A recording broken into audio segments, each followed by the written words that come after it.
Hello, my name is Chand and I am a spiritual teacher and a energetic hairdresser. So I like to weave in natural elements and energy healing in with the hair service and the phases of the moon. So I provide ceremonies that incorporate hair and beauty and holistic well-being. And every week I teach yoga at 10 a.m. online, and I include a little bit of an energetic update, which I will share with you now. So today is Monday, the 10th of June, and we have just had a very powerful new moon in Gemini, and that moon is now growing. Today she is in the sign of Leo. So Leo is a fire sign, and we may be feeling some heat today and over the next couple of days, but I wouldn't say that's much to do with the moon in Leo. There's some other activity going on regarding Pluto in Aquarius. Now, Pluto is a transpersonal planet, so it's not one of our personal planets. Uranus, Neptune, and Pluto, we literally have no control over at all. They are outer influences, and when they get stimulated and activated by the other planets, they can have an effect, like quite a surprising effect on our lives. So Pluto is getting activated by a couple of planets at the moment. Pluto is sitting at 1 degree of Aquarius at the moment. It's a big thing, this movement into Aquarius. Pluto takes, quite some years to move through a sign. It's generational. So we have been since 2008 dealing with Pluto energies in the sign of Capricorn. What Pluto does is it transforms through destruction and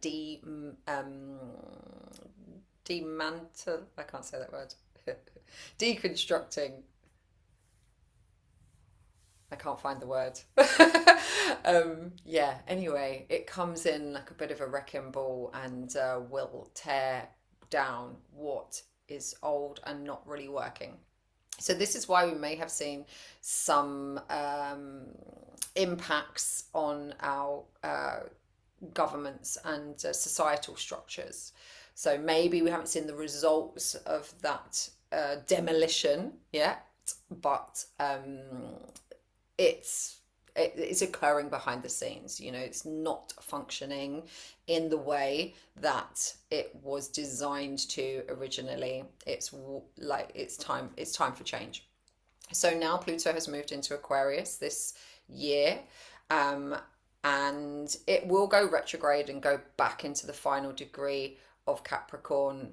So that's what we call like the crisis point, really. It's this culminating energy, 29 degrees of a sign. So it's quite a powerful um, position in the zodiac in each sign. So when Pluto goes back retrograde into there may be a little bit more action from this and disturbance in relation to this transit. And then it will come back into Aquarius again and stay there for like, many years, like at least 15 years, something like that. I can't give you an exact date, but let's just like, all you need to know is that this is what we're dealing with next. So Aquarius is about community. It's about freedom and liberation. It's about spirituality. I feel Aquarius is quite a spiritual sign. It's um, connected to the higher mind, the bigger, greater consciousness. So yeah, we'll be kind of remembering and um, or destroying the current um, issues that we have when it comes to connection and community and humanitarian aid, that sort of thing, which seems to be a little bit skewed right now. I feel like that's really been brought into the forefront through the troubles in Gaza and how things like the Met Ball was still going on while there's atrocities happening to innocent people in war zones, and there doesn't seem to be this kind of humanitarian concern. So that's a little bit about Pluto. Pluto evolves, so it's a very much a sign of evil. It's the planet of evolution and transformation. So it wants to transform the areas in that sign, the themes in that sign that it's in, that are not working. So when it was in Capricorn, externally in our external world, yeah, it's like reforming our systems, or like dismantling our systems so that we can, um, dismantling. That was the word I was looking for. Yeah, so that we can rebuild. It doesn't happen overnight, but like it's like one of them Jenga games. You got to pull a few blocks out so that it makes it unstable, so that the cracks can be shown, so that people can start to, um, re like create something new. And we've had like then since 2008 a whole generation of children born with Pluto in Aquarius. So these little serious faces you see on babies out there, these guys are, they're our hope. They're the ones that are going to, um put things back together again, I would imagine. And they will be evolving through that sign, themes in that sign. So yeah, so at the moment, Pluto sitting at 1 degree of Aquarius, which is an air sign, is working in harmony with Jupiter in Gemini, which is in the early degrees of Gemini. So it's just moved in there as well. Hasn't been in there for 12 years. So this is quite a new, fresh, light energy, activating some, our minds, sharpening our minds and our connections and our ability to learn and to research and to, figure things out. So, there's some, I can feel like anybody who's on their spiritual path who has become more conscious and aware of the extent, like the truth of things, that we're not just here to shop and to eat. We all have a bigger purpose, and, this Jupiter Pluto connection can be giving us a lot of, sparks of insight and inspiration, around this time. So this could be really livening us up and giving us the, visions that we need to put our projects into place, and they give a bit more confidence. Jupiter expands everything that it touches, so it's expanding our ability to connect, our ability to learn, and, uh, try and, yeah, figure things out. So, that's one connection that's happening to, Pluto. That's the lighter side of things, and, but we now have Mars, which has just moved into Taurus. So Mars has been racing along, through Aries and quite strong. Now it's coming to Taurus. Taurus is a Earth sign. It's fixed Earth, so it's slowed it right down, and, it's obviously it's at the early degrees of Taurus, and it's creating a much more, more friction between the, in its aspect to Pluto. So with this, and Pluto is an intense planet, right? So it's now the new ruler of Scorpio. It's very intense. It's like our alchemy, like the way it transforms things. And Mars is the old ruler of Scorpio, so also has this kind of heat and this, intensity as well. So there's quite a lot of passion that comes from this like meeting of these two, planets. So, when there's passion, it will either drive us and fuel us and, feed our, decisions and our path, or it will frustrate us and get us hot and bothered, and, push us into the direction we need to go. So if you are somebody who feels like they are, going in the right direction. This could be a very expansive time. This could be a time of brand new insights, ability to liberate from previous traps.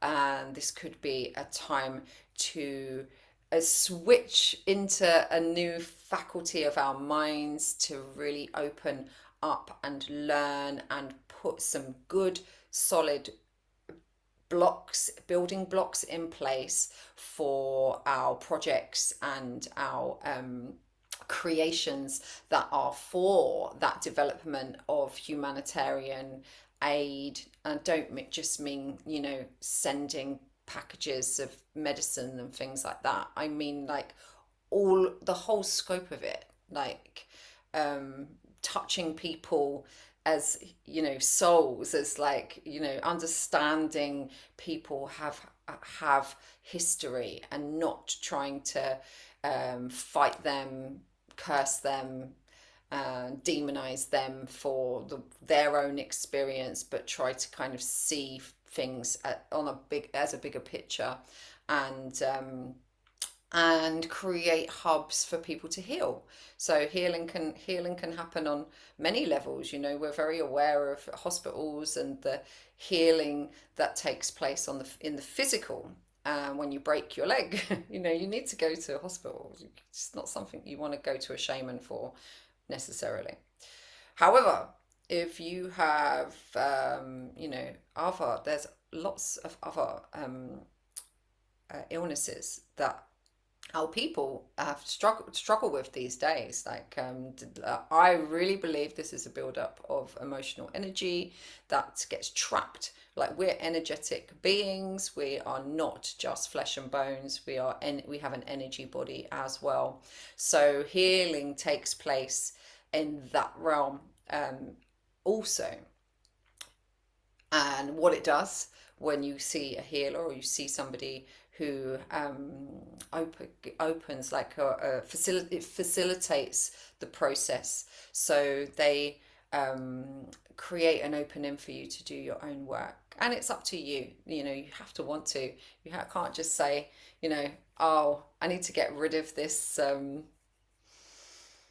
curse that I've got upon myself, or put upon myself. I want to change my life, and then ask somebody else to do it for you. It's not how it works. You have to, um, if you want, you can seek some support, some guidance, but then you have to do these steps yourself. You can't expect somebody to um, lay you down, put some nice music on, wave their hands around, and you're fixed. It doesn't work like that. Everybody is responsible for their own um, path, and they will take the time they take to heal. So it's also really important for healers to understand that, your responsibility ends with this when the service ends, and it's really down to that person to continue to do their own work. And when they're ready, and that maybe they need a harder lesson, maybe they're not ready, and they will only kind of get that flicked switch when they have some sort of catastrophe, and that could be the best thing for them. So we have to, like, learn as caring people, as empathic people, to let go of the results and how they occur. So I don't know how I ended up on that trajectory, but yes, so we are in quite a powerful position of change. So there's definitely a changing energy going on, and the Mars aspect to Pluto that we'll be feeling through from now, for the early part of this week, for most of the week.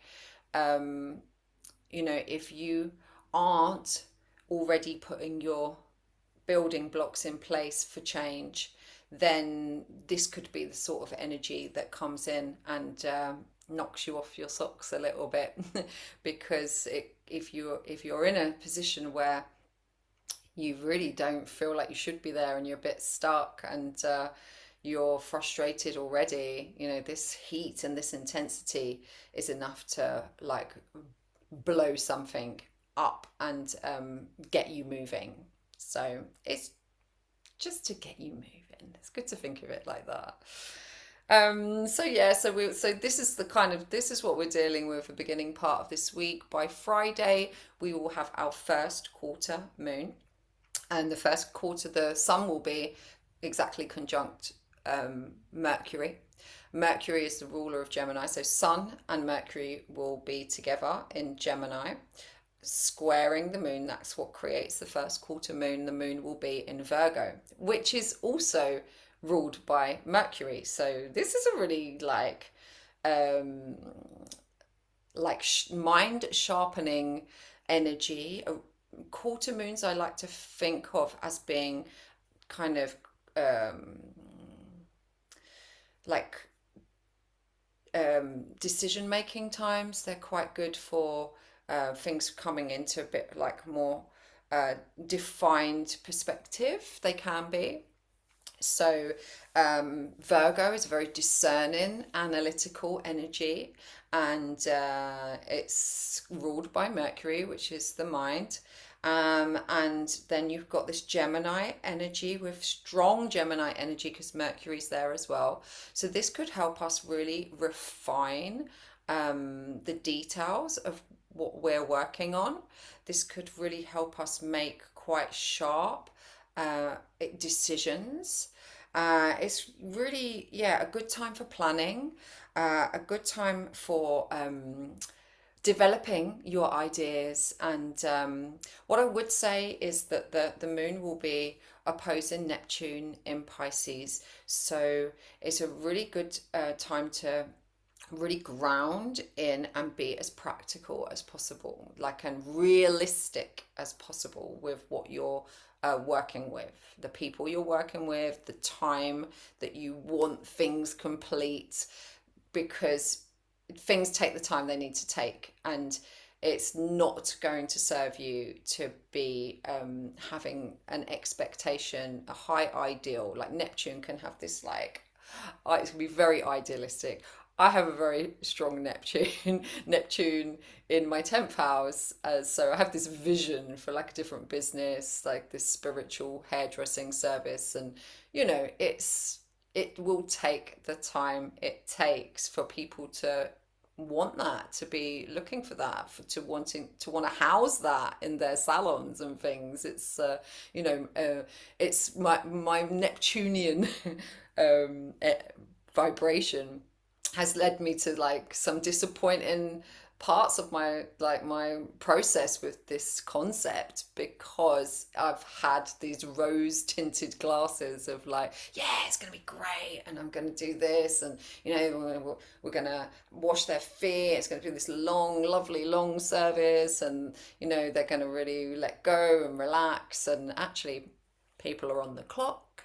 People just want their hair done. They just, my energy like needs to be valued, and so there's lots of different aspects to it. So, this is an important thing about this decision making planning stage that we're in right now, is to make sure we keep um, like tuning into the reality of what we're doing and the truth behind what is possible, and get some balance there, because it's really great to dream, and it's really great to have these ideas and this inspiration that we can get from this bigger vision and this spiritual inspiration that Neptune provides. But don't let it run away into a daydream, into a fantasy. Keep engaging with the core steps, the steps that need to take place in order to make something tangible, to make something real, and to make your dream happen. So yeah, the first quarter the moon will also be in harmony with Uranus, and Uranus is it's all about our uniqueness as well. So this is a really nice time or a really nice week to really carefully jot down all your little inspired ideas. I would say keep your mind clear.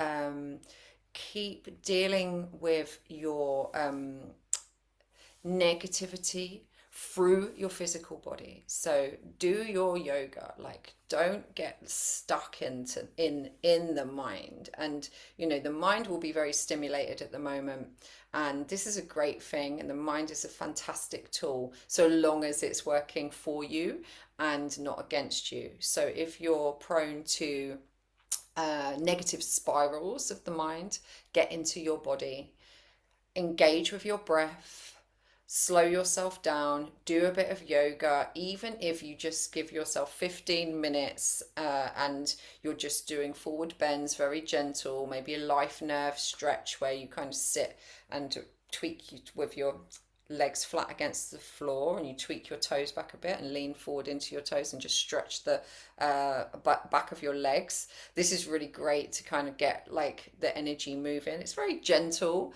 but it can open things up for you if you feel a bit stuck. And there's lots of things you can do with yoga, but I definitely think any sort of grounding practices, if you're finding yourself fizzing in the head, or in a negative loop, and a bit stuck with your position and where you are, on your path, then get into your body a bit more, give yourself a nap, power nap, and then come back to what you're doing, and it will be much more productive for you than burning out them little fuses in there.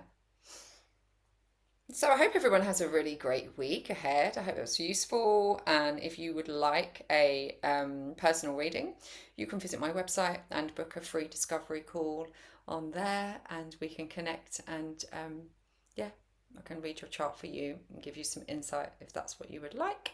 I also will teach yoga, like I said, on Monday mornings online. I host full and new moon outdoor circles in London. Back hosting them again. They are donation based, and just a way for people to get together. I noticed for sure, this is definitely coming from Pluto in Aquarius, that how much people like to sit in circle and be together, and also to be on the ground in nature near trees. And yeah, it's very soothing and fun, light way to connect. So yeah, I will be in Hampstead Heath summer solstice weekend on the full moon, the strawberry moon. So yeah, if you're in London and you fancy linking up, then I will put the event link in the comments below for that. Satnam, have a beautiful rest of your week. Blessed be.